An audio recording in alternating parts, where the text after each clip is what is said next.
สวัสดีครับท่านผู้ชม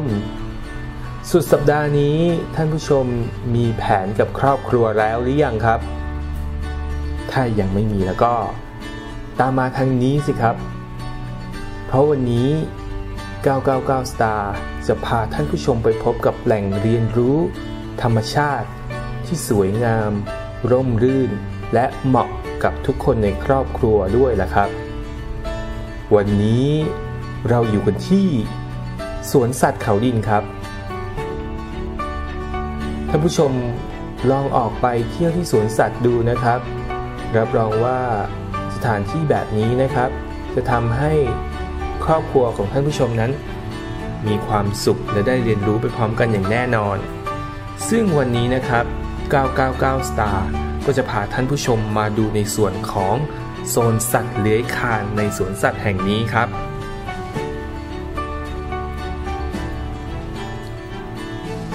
โซนสัตว์เลื้อยคลานที่จัดแสดงในสวนสัตว์แห่งนี้นะครับจัดแสดงสัตว์เลื้อยคลานมากมายหลากหลายประเภท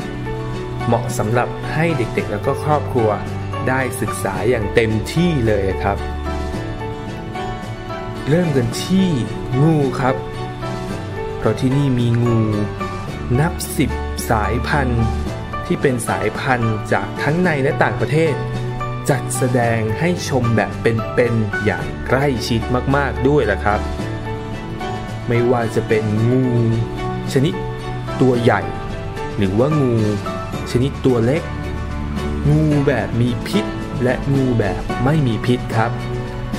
หรือว่าจะเป็นงูหาชมได้ยากจากต่างประเทศอย่างเจ้าอนาคอนดาที่มีเฉพาะแต่ในทวีปอเมริกาใต้ก็มีให้ชมที่นี่เช่นเดียวครับ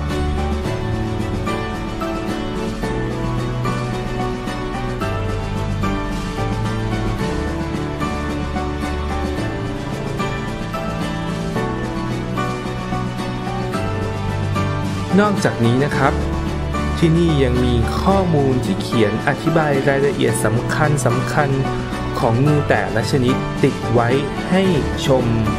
อย่างครบถ้วนเลยนะครับท่านผู้ชม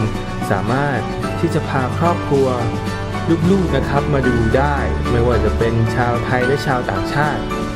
ก็ยังมาดูที่นี่เลยนะครับ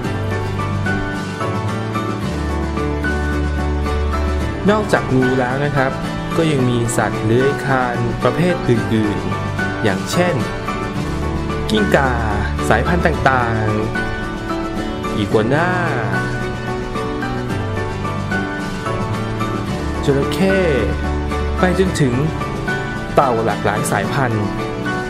และนี่ก็เป็นแค่โซนสัตว์เลื้อยคลานนะครับยังมีโซนอีกมากมายให้ได้เรียนรู้ที่สวนสัตว์ครับลองไปที่สวนสัตว์กันดูนะครับสุดสัปดาห์นี้ที่ไหนก็ได้ที่ใกล้บ้านคุณ